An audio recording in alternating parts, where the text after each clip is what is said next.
مساء الخير يا شباب، مساء الخير على جمهور الاهلي الجميل اللي عندي على الصفحه.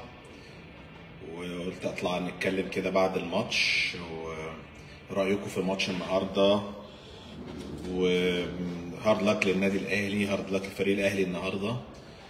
كلام بقى كتير عن الماتش النهارده لان كان ماتش كان في ايدينا، والمركز الثالث كان في ايدينا، وان احنا بنحط التاريخ يعني جديد في بطوله كاس العالم. لكن هارد لك للفريق، يعني برضو في حاجات كتير حصلت في الماتش النهارده من وجهه نظري هي اللي ضيعت المركز الثالث بالنسبه لنا، خسرتنا الماتش. كنا قريبين قوي قوي قوي قوي، فرص سهله بتضيع، عدم تركيز، عدم اهتمام بان انت تنهي الماتش لصالحك. طبعا الطرد اللي حصل ده اثر اكيد بشكل كبير، لكن احنا كنا كسبانين 2 وجالنا فرصه لمحمد شريف كنا ممكن نحطها يبقى احنا 3، تبقى الامور بالنسبه لنا اسهل. بس يعني هي دي كرة القدم، انك الفريق الاخر بيستغل الاخطاء. هم عرفوا يستغلوا الطرد، عرفوا يستغلوا الاخطاء اللي احنا للاسف بنقع فيها، وبنديهم الكرة يجيبوا جول. ده اللي حصل، لان انت برضو بتلاعب فريق كويس، فريق كبير، فريق برازيلي عنده سرعات، عنده قوة، عنده اداء بدني كويس، واعتقد هم استغلوا الحاجة دي. رقم واحد بس هو نقطة الهزيمة النهاردة او بداية الماتش اللي كان فيها تغيير في تشكيل كتير جدا. برضو انا عايز اخد رأيكم، ده كان صح ولا غلط؟ من وجهة نظري ده كان مش مظبوط. يعني بداية من ان انت بتبتدي بتشكيلة ناس ممكن ما يكونوش لعبوا الماتشات اللي فاتت او لعبوا ماتش من البدايه. زي يعني برضو انا كنت عايز حسين شحات يلعب الماتش اللي فات، كان حسين هايل، ليه ما لعبش بنفس التشكيله بتاعت ماتش الريال؟ دي برضو حاجه غريبه جدا. هل هو بيريح عشان ماتشات الدوري؟ انا عندي مركز ثالث في ده بطوله كاس عالم افضل من ان انا يعني العب بالماتش الدوري الجاي وانا ودوري الابطال وانا اللعيبه مستريح. انا وجهه نظري.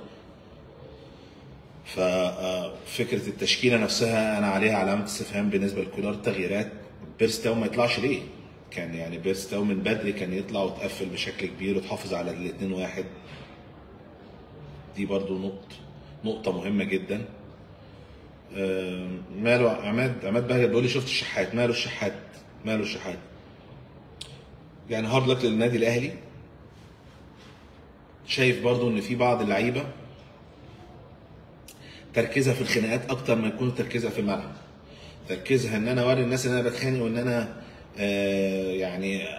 بتخانق افضل من ان انا العب كوره في الملعب، وان انا احافظ ان انا ابقى كويس في الملعب.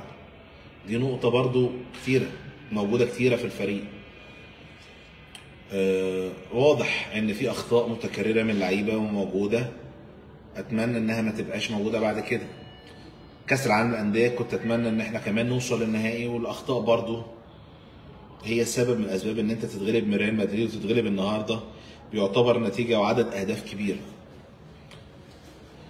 المهاجم يا جماعه، ما احنا عمالين نقول ان الراجل من بدري عمال يقول انا عايز مهاجم، وحتى الان مش هيبقى في مهاجم خلاص. يعني انت لغايه نهايه الموسم مفيش مهاجم.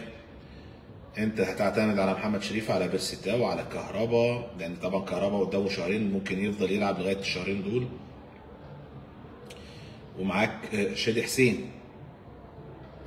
بس انا طبعا انا زعلان جدا لان كان النهارده في ايديك الماتش، والامور اللعيبه نفسها ما كانتش مركزه، وما كانتش وعندها الاصرار انها تنهي الماتش لصالحها، وان الماتش بقى سهل بالنسبه لهم. هم حسوا بكده بعد ما جابوا الهدف الثاني.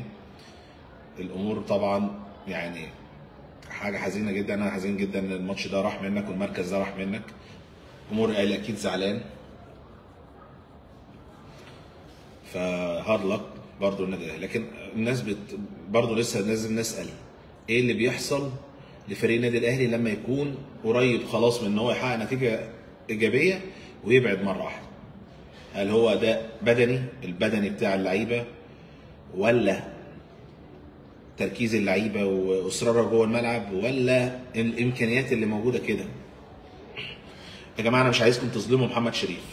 الناس اللي بتقول لي شريف شريف شريف، محمد شريف ده احنا من يومين كنا بنشكر فيه وجولين في الزمالك وجول بعد كده وراجل، لا هو راجل عنده مشكله لازم المدرب يحلها في فكره الانفرادات اللي بتيجي قدام المرمى. ممكن تكون سهله، انا شايف بيجيب اجوال ممكن تكون صعبه، واجوال تانية ممكن تكون سهله بيضيعها. دي لازم مدرب يشتغل عليها وهو كمان يشتغل مع نفسه. فارجو ان الناس ما تجيش على شريف لانه لعيب كويس الحقيقه، واللعيب احنا عايزينه يرجع تاني، ما نخلوش يروح مننا تاني في حته كان هو فيها في وقت مقات وحشه يعني. هرجع تاني للاسباب اللي النادي الاهلي بتحصل له عشان يخسر مباراه وتبقى الامور بالنسبه له يخسر ويخسر بنتيجه كبيره. رقم واحد اللعيبه اللي ما بتركزش في الملعب، تركز في امور تانيه ممكن اثناء اللعب، ان خلاص الماتش انتهى، ان انا اقعد اتخانق مع اللعيبه التانيه، انا اقعد اتخانق مع لعيب بيحط الكره في الارض ولا بيحطها مش في مكانها. ده برضو حاجه غريبه جدا من اللعيبه. مفروض لو ده حصل في ماتش مهم والحكم اداك انذار في انذار وطرد هنخسر كتير. وانتوا عارفين ان انا بتكلم على مين، مش بحب اقول اسامي لعيبه لكن انتوا عارفين ان انا بتكلم على مين. مشاكل وخناقات ملهاش لازمه في وقت انت ممكن تكون الخناقات دي والمشاكل تركز في الكوره، ممكن ترجع تلعب تاني وترجع تجيب الماتش تاني وتكسب. فالنقطة الأهم إن اللعيبة لازم تكون دايما مركزة 90 دقيقة، لعيبة النادي الأهلي مش مركزين 90 دقيقة. ما ركزوش 90 دقيقة النهاردة، عشان كده الماتش راح منهم. الجانب البدني اللي يقول لك جانب بدني، لا الجانب البدني كان باين في مباراة سياتل اللي أنت كنت أحسن على مدار اللقاء، فضلت موجود معاهم سجال وتفوقت عليهم في الشوط الثاني. وبالتالي الجانب البدني في النادي الاهلي، لا انا شايف ان الجانب البدني في النادي الاهلي كويس جدا، لكن هي جزء منه عدم التركيز وجزء منه الاهتمام بالماتش انك تخلصه مكسب، والجزء الاكبر ممكن يكون امكانيات والمهاره اللي موجوده عند فرقه ثانيه. يعني ريال مدريد لازم نعترف بفرق المستويات الفنيه ما بين اللعيبه بتاعت ريال مدريد واللعيبه اللي موجوده في النادي الاهلي. الجزء الخاص بايكوال اللي هو كان ايكوال النهارده اللي هو بين فلامينجو والاهلي قريب، كان يعني الفنيات مش بعيده عن الثانيه، لكن لعيبه الاهلي ما ركزتش انها تفنش وتنهي الماتش على خير، وده اللي مزعلني انا شخصيا. والامور الناس بتتكلم على الحكم، يعني اعتقد ان رقم واحد بس عشان ابقى انا منصف في كلامي، يعني اللجنه الفنيه اللي اختارت كابتن غربال النهارده انا شايف انها غلط. اولا رقم يعني موضوع ان يبقى حكم عربي وحكم افريقي موجود في طرف في النادي الاهلي اللي هو ايضا نادي عربي ونادي افريقي، ده غلط، وبالتالي ممكن الا يجي عليك قوي، وزي ما حصل النهارده في بعض الكرات الا يجي ليك، وده يعني ما بيجيش بالسهوله. بس فانا شايف ان اختياره اصلا غلط مصطفى غربال، كابتن غربال. وفي نفس الوقت النهارده كان برضو في عدم توفيق والامور بالنسبه له كانت صعبه. الناس طبعا اللي عندي المحترمين اللي مش محترمين طبعا ما بحبش ارد عليهم، لكن عمادي حبيبي حمدي فتحي ليه عصبي جدا. انا بتضايق جدا من اللعيبه العصبيه، بتضايق جدا من اللعيبه ممكن تكون في الملعب لو هاديه هتعمل احسن من اللي هي تكون يعني فيها يعني في الملعب. فبالتالي اي واحد يبتدي يتنرفز ويخرج بره تركيزه في الملعب اكيد هيخسر الفريق كتير. عامة يعني اتمنى ان الاهلي بقى يعني خلاص احنا خدنا مركز رابع، هارد لك النهارده، واتمنى ان شاء الله كده الرجوع بالسلامه ويبتدي بقى المشوار الدوري ابطال، مشوار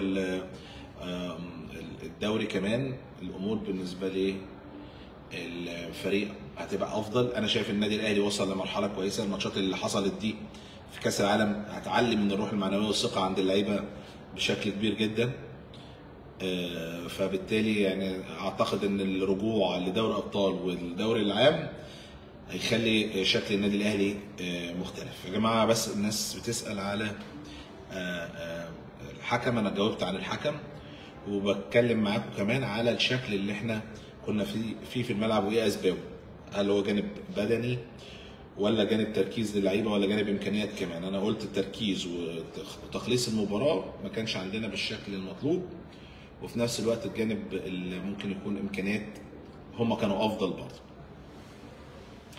طبعا ضربه الجزاء اللي ضاعت برضه يا جماعه انتم يعني اثرت. يعني علي معلول لعيب كبير، بس وارد انك ممكن تخسر ضربه جزاء، فبالتالي يعني خلاص ضاعت، وهي كانت برضه سبب. لو كانت جت كانت الامور بالنسبه لنا كانت هتختلف تماما، لكن هو قدر وبرضه لازم نتعلم من الاخطاء.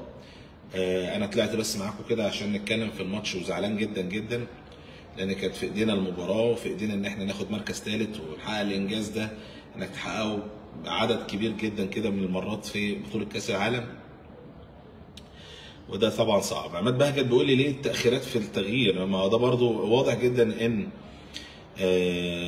كولر بيغير في وقت معين هو بالنسبه له شايفه هو الصح دايما في الدقيقه 60 وفي دقائق كده معينه.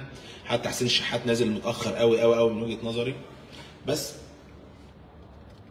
طيب، ومحمد عبد الحميد الايجو بيقول لي الاهلي ما بيستحقش البرونزيه عشان لاعبيه تهاونوا زي الشناوي ومعلول وشريف وتاو. ديانج النهارده عمل غلطه الصراحه صعبه قوي، يعني مش يعني واضح ان ديانج ما كانش في تركيزه، لان باص زي كده وواضح جدا ان اللعيب واقف فين وباصها بالشكل ده. فالموضوع بقى يعني كان صعب النهارده بالنسبه ليه ديانج.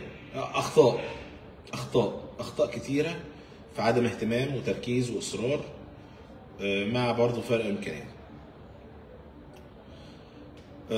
عندي واحد صديقي اسمه كيمو زملكاوي بيقول لي هو زملكاوي بس الصراحه الاهلي شرف مصر. حقيقه هو الاهلي وجوده في بطوله زي كده بيشرف مصر، وانه بيوصل لمراحل من عدد مشاركات في البطوله دي كبير بالشكل ده كاكثر الانديه مشاركه في البطوله دي. ده يعتبر شرف لينا، وشرف للاهلاويه، وشرف للاهلي، وشرف لمصر. فطبعا يعني حاجه محترمه جدا النادي الاهلي بيعملها في بطوله كاس العالم. اتمنى بقى ان شاء الله كولر كده يعيد حساباته في الماتشات اللي جايه، والتشكيله الاساسيه بتاعته وتغييراته اللي ممكن تكون لازم تكون بدري شويه في وقت من الاوقات. الماتشات اللي هتبقى في الدوري الممتاز هتبقى صعبه، دوري الابطال ماتشاته هتبقى صعبه، ولازم كمان يشتغل على اللعيبه اللي بتضيع فرص زي شريف، زي بيرسي تاو، زي اي حد، زي حسين الشحات، كل اللعيبه زي محمد قفشه، كل اللعيبه اللي بتضيع لازم هو كمان يركز معاهم ويبتدي يشتغل معاهم شغل فردي على المرمى. ده جزء مهم جدا جدا لازم يعمله كله. طيب يا شباب، انا بنبسط لما بطلع معاكم ان شاء الله حتى لو 5 دقايق، عشان حلقتنا النهارده في البريمو هنتكلم على الماتش النهارده والتحليل الفني لاسباب خساره النادي الاهلي. وللاسف طبعا عدد الاهداف اللي دخل في النادي الاهلي كبير جدا في ماتشين. احنا بنتكلم 8 اهداف في الشناوي، ده مش حلو من وجهه نظري في خط دفاع النادي الاهلي اللي هو يعني بيبحث عن بطوله افريقيا وبيبحث على الدوري الممتاز، وبالتالي لازم برضو ده جزء برضو لازم يشتغل عليه كله. هكون معاكم يعني بعد شويه، يعني الساعه 11 هنبقى على الهواء مع حضراتكم. تابعوني بقى ان شاء الله دايما معاكم في لايف جديد. سلام يا شباب، سلام يا كوكو، سلام يا يوسف. حاضر يا يوسف، هجيب لك الحاجه اللي انت عايزها. يحيى حسن، تحياتي ليك يا حبيبي، حبيبي يا شرقاوي، محمد الشرقاوي.